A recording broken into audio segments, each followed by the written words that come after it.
This is Boston Lanka News, bringing you news, views and entertainment from Boston and USA. I'm Vioni Dino. It has been little over 100 days since the new government, with the promise of ushering a Yahapalaniya, good governance in Sri Lanka, came to power. To discuss about the performances and the challenges the new government is facing, we join with Chairman Jayasinghe, who has been writing on society and politics from Australia. Chairman had retired as Permanent Secretary, Ministry of Labour and Vocational Training, and has published 2 books. Chairman joins from Melbourne, Australia. Chairman, let's talk about the Yahapalaniya, good governance. Are you happy so far with the performance of the new government? Actually, this new government is basically an interim government. It was meant to be that. And they had a program for about 100 days to achieve. In terms of that, limitation, I think the government has done very well in spite of all the problems they have had being a minority government. In spite of all that, they have managed to forge ahead in many areas. You see, we can see the law and order situation improved vastly. The police are not being interfered with. The judiciary is now strong and assertive, unlike those days. People are not afraid now, and media is not suppressed. And people are moving about quite freely without the fear of white vans coming after them, no telephone tapping, all that kind of thing. And the most important thing about the 100-day program was the constitutional amendment to get rid of the executive presidential system. The amendments were put up and the Supreme Court had suggested certain clauses should go before the referendum, and now they have amended that and allowed for the Supreme Court observations, and the new amended Constitutional Amendment number 19 is now before Parliament and is to be debated, and hopefully it will be passed. If that is done, then of course one could have no issue with regard to the Yahapalaniya, because they have achieved quite a lot, considerable right now. Not to speak of the fact that the cost of living has come down very markedly. Those are other issues, but the essential issues that were planned in the 100-day program, I think they have, in terms of that, quite a good record has been achieved, in my opinion. At a meeting recently, President Maithripala Sirisena said, "I would have been 7 feet below the ground where I stand today if we had lost the elections." Now, do you think that could have been his fate if he lost the elections? Well, quite possible.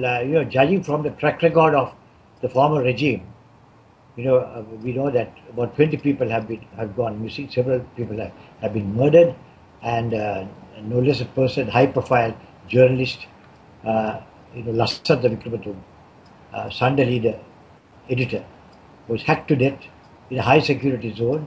So the track record of the last regime has been so bad and so violent, so that this could have happened. And there were even during election time, former president had threatened to open up the files of those who are opposing him. So this background feeling of revenge, threat has always been there as far as the personality of the former president is concerned. And naturally, Maithripala Sirisena would have been first target, and that's why we found him on the day of the elections hiding away in some unknown locality with his family, because he himself was not sure that he was going to win. That's what happened. A former President Rajapaksa is saying that new government is taking political revenge from him, and his brothers are saying government is trying to destroy them. Now, former President Rajapaksa and Gotabaya Rajapaksa, they defeated terrorism and brought peace and stability to Sri Lanka. There has to be some gratitude for what they have done. Don't you agree? No, that gratitude had been given for the success of the war to President, Mahinda Rajapaksa, and he was elected for the second term without an issue, and he had gone through 10 years of rule. That's more than enough to show that the people had the kind of gratitude that he deserved for that particular action of his. But I must say, having said that, there's a reservation about his claims to success in the war. I think the regime had tried to monopolize that success, whereas a success in war is something that cannot be earned entirely by the political leadership. War is basically a ground operation, ground and air operation, and basically in the ground, coordinated by the army commander. And the former army commander, General Sarath Fonseca, who did all that, and who sacrificed, sacrificed his life. He almost sacrificed his life for the purpose. He had several bomb attacks, and there was bomb shrapnel in his body. With all that shrapnel, the former president got the idea of monopolizing the war victory, and the first thing he did was to put Sarath Fonseca behind bars for 3 years. Can anybody imagine being in prison for 2 days? But this man, who handled the entire ground operation, and whom Rajapaksa himself, by slip of the tongue, described soon after the victory, is the greatest army commander in the world. What does he do? He goes and puts him in jail. Now, that kind of compassion they are asking for the people now, they did not give it at that time. And besides, the issue here is about corruption. Nobody is above the law. That's one of the principal tenets of Yahapalani. Nobody is above the law. Everybody has to adhere to the law. He may be a big man, he may be a small man. It's all the same. And there have been seen, as you know, a lot of days had passed where investigations were conducted. It was a slow process because they want to be sure that they have the facts. I mean, they did not, just start locking up people in jail. Perhaps Mahinda Rajapaksa would have done it had he been in that position. But that procedure was not followed. The procedure followed was strictly according to law, and evidence was collected. And now, on the basis of evidence, they have serious charges against key members of the Rajapaksa government, including the Rajapaksas. And it is imperative for Yahapalani that these charges should be examined by a court. And that's what is being done now. The judicial process is taking place. And I don't think this can be considered a witch hunt or revenge or any sort of thing.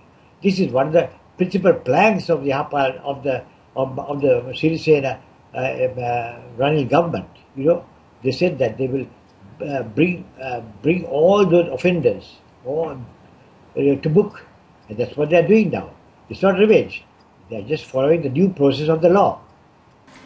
You seem to have some strong disagreements with Dr. Dayan Jayatilaka, who is a strong supporter of Mahinda Rajapaksa. What are the disagreements you have with Dr. Jayatilaka? No, the problem about Dayan Jayatilaka is his inconsistency. His track record has been one of inconsistency. There was a time when he supported the EPRLF. E stands for ELA, and he was a member of the Varadaraja Perumal's cabinet. Then he kept changing positions, and it seems to me and to many persons that Dayan's Dayan is a writer without principle, and he often writes things without any kind of evidence, and he just keeps on. He's quite away from being a professional writer. That is my criticism of Dayan Jayatilaka. I have nothing personal against him. I have never met him. But it is evident from whatever he writes, and it's also evident from those who comment on what he writes, that he is regarded as a very unprincipled writer who is who is not objective in whatever he writes. So I have been critical wherever he's not been objective, wherever he has said things without evidence, wherever he has distorted, wherever he has indirectly uttered a falsehood.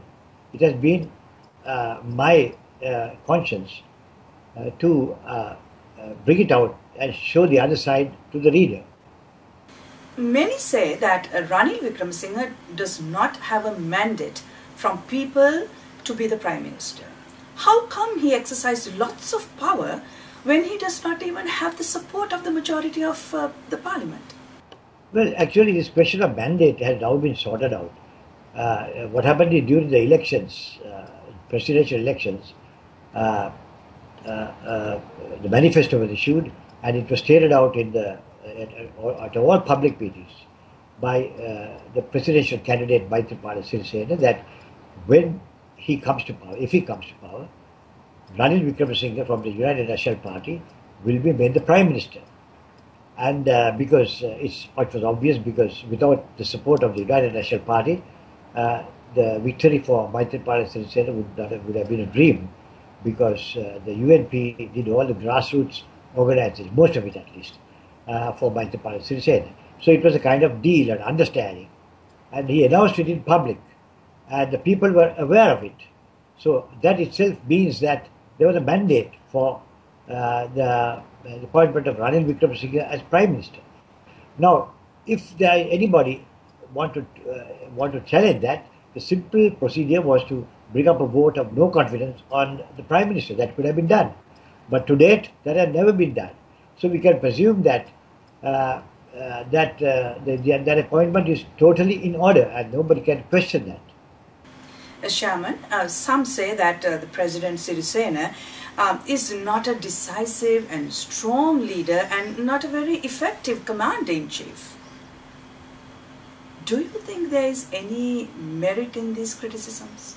Well, the point is Maithripala Sirisena is a contrasting personality to Mahinda Rajapaksa. Mahinda Rajapaksa was a kind of macho personality, tough muscle man, and who wouldn't listen or heed to even any kind of law or even the constitution. He did what he wanted. Now, Maithripala Sirisena is a more humble man. By nature, he's quiet, he's honest. Among all the top politicians of the regime of Mahinda Rajapaksa, there had been no allegation at all about Maithripala Sirisena. So that has been Maithripala Sirisena. By nature, he's been that. It's a different kind of leadership. One would never call it a weak leadership. Leadership styles are different. Mahinda Rajapaksa was one kind of leadership, and I simply didn't like that. And obviously the people didn't like that at the end of his 10-year rule.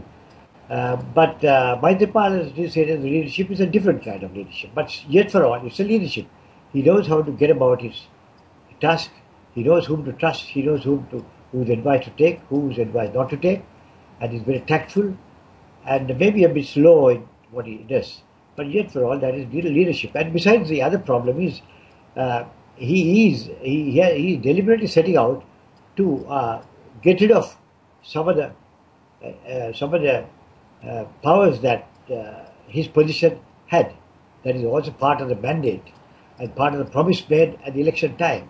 So one cannot expect Maithripala Sirisena to be the kind of leader that Mahinda Rajapaksa had. Mahinda Rajapaksa enjoyed his power, and not only enjoyed it, he took every effort to increase his powers. But Sirisena is different. He decided to reduce his powers and hand over powers to Parliament. And handing over to Parliament means handing over to the Cabinet, which is virtually a child of the Parliament. And handing over to Cabinet means handing over to the head of the Cabinet, which is the Prime Minister. So that's how the system works now. And I don't agree with whoever says that Maithripala is a weaker leader by any means. It's just the fact that there's a different style of leadership and circumstances are different. Shaman, finally, if you get an opportunity to talk to President Maithripala Sirisena, what would you tell him? What would be the course of action you would recommend him to take in days to come?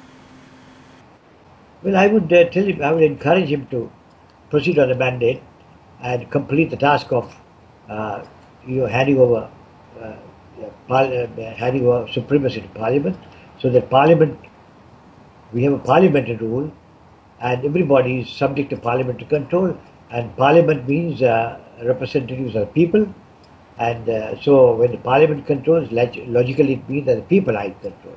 And besides, the other important thing is the electoral reforms. I would ask him to pursue very much the electoral reforms, because the current system is very is open to a lot of abuse, as we know.